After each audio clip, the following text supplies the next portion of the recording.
all governments and organizations want to implement this type of digital transformation. And this has become more apparent during the COVID. And they have the funds, most of them. The problem they have is even places like now Ethiopia, where we signed a contract for 2nd of September, that they don't know exactly how to implement or transfer this vision or this strategy into tangible projects that make impact. And that's where we come in, because we have the experience and we have the type of technology that enables that. And in this context, we also work together with intergovernmental organizations to help the process, such as Inter-American Development Bank. We've been working with USAID and many others. So why are we doing this? Why is EON launching this? Fundamentally, we believe that knowledge is a human right. And we want to make knowledge available, accessible, and affordable for everybody on the planet. So we started 15 years ago with activities, for example, in Africa. We have an engagement through EON Learn for Life. What we are doing is now focusing not only on Africa, but focusing on worldwide post-pandemic recovery assistance, so helping organizations to do this. So when we started with the Learn for Life, which is a non-profit activity, it was a range of projects that were very basic, but now as we have grown, this has expanded. Okay.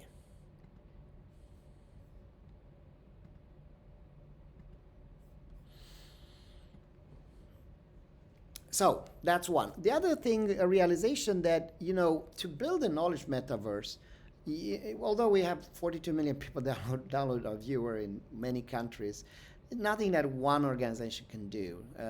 It's not enough. We have to have millions of people that build a knowledge metaverse, eventually billions, right? And that we want to work together with academic institutions and other organizations to do so. We also see that there's a big impact on job creation, upskilling, and also great opportunity for research and XR with other organizations around the globe that are leading in various aspects. So, okay, but what are the key partner benefits? There are many, but I will try to highlight just 4 of them. So across the world, whether it's in America or it's in Canada or even Honduras, as you can see here, some of the locations that we launched, what is becoming apparent is that this technology transforms education. So, easily put, let me be concrete. There is a study from PwC, for example, that has looked how virtual reality is redefining training and education. And they concluded that with this technology, students can learn or train 4 times faster. They are much more confident, 275%. They are more emotionally connected, and they are 4 times more focused than their e-learning peers. So it's not only EON that's seen these advantages, we've seen it across the world, and others have done so too.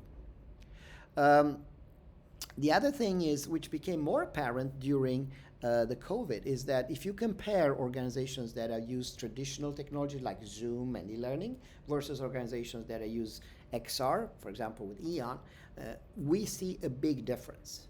Students that are using experiential learning during COVID have increased enrollment, increased retention, satisfaction, and engagement.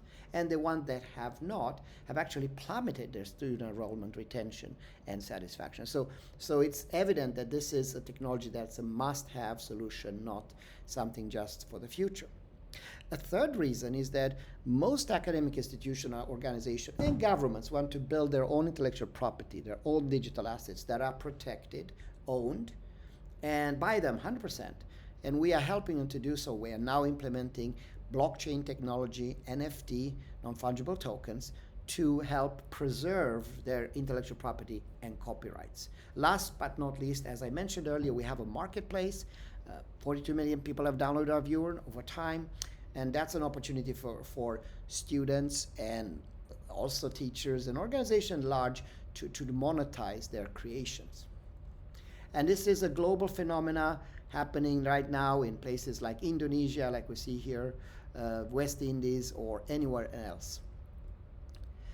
Now, EON has been working over the years with many other academic institutions, not as partners necessarily, but also as customers. So what we've seen there is a big transition from initially having Carnegie Mellon, Cornell University, now to going to colleges, community colleges, and now all the way to K-12.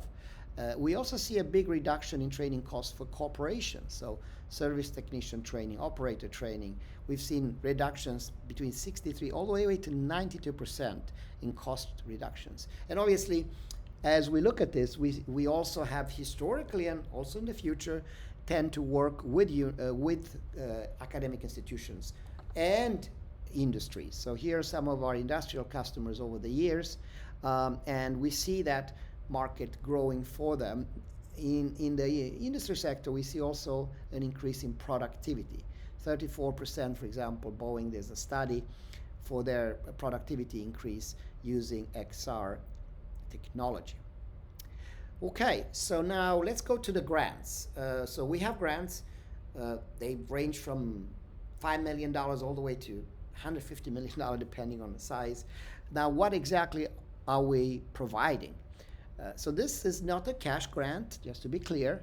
What it is an in-kind solution that provides, depending on the size, turnkey deliverables for having everything you need to complete your knowledge metaverse construction and to do the XR rollout. So let's be specific. So first of all, you get the infrastructure. We cover perpetually 100% of the cloud infrastructure hosted by the world's largest company in this field, Amazon Web Services, our partner that with a presence in 190 countries. It's the most secure, the most extensive, and the most reliable cloud platform. And we provide to our users unlimited bandwidth, so they can put unlimited data, I should say, and unlimited time, so it's not limited in time for them to store this. And this is something, we also provide the EON platform infrastructure that currently supports, as I said, all type of devices. If you look at combined the desktops, laptops, HMDs, so phones, it's more than 3.3 billion people that can access our platform.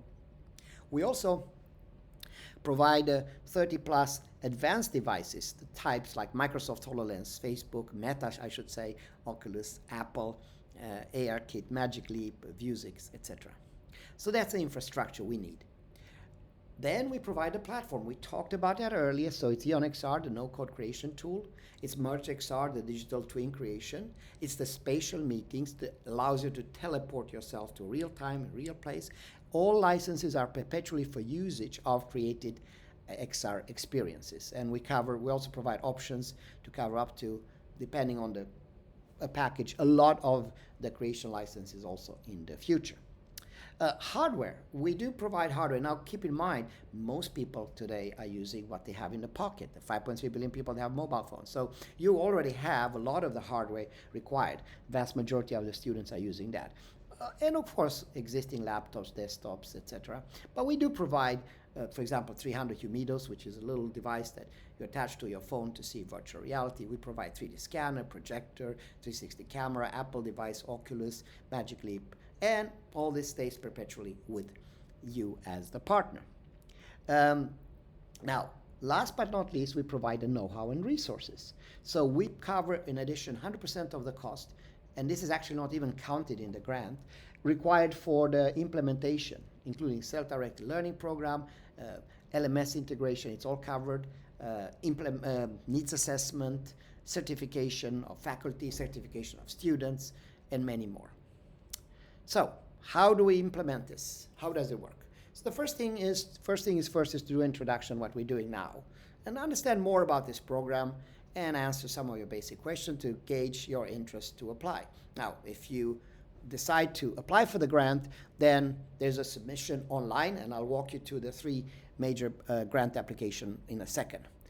There's a committee consisting of EON, Learn for Life representatives, the nonprofit arm, and the committee determines if this applicant is approved, and if so, within 10 days or so, you get a certificate of approval.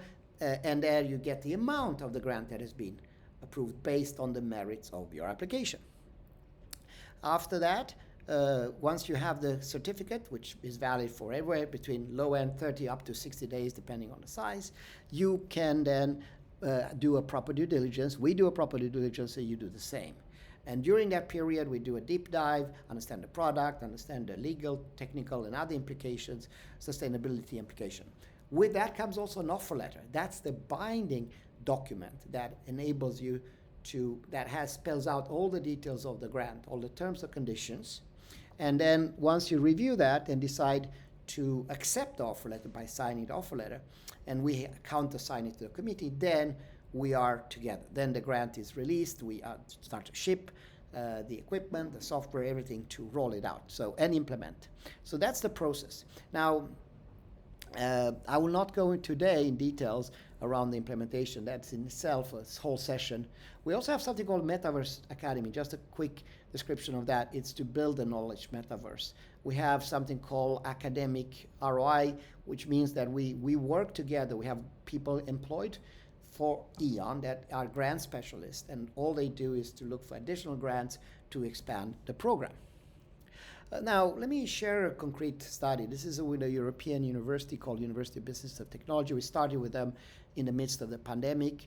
We looked at what to implement. So we had 20 different programs for students. Here, things like we looked at, I think, 16 bachelor courses and 8 master courses. Everything from mechatronics, architecture, construction, etc., etc. So nursing. So quite a vast amount of different areas that were looked at. Now, what's happened is that we started, this was a piloting phase here, very, very short one. In April, we started for real. That was when the school actually closed. And then we grew from 1,000 to 16,000 students in 2 months. And during that period, they did more than 40,000 XR experiences. And the best of them, it's only the best ones we can see here. It's about 5,000, a little bit more actually. Those are maybe 10% of them, which then were incorporated as a part of the curriculum. So with that, let's go to the grants. So you have 3 types of grants at the moment. Future Skill Grant, that goes up to $15 million.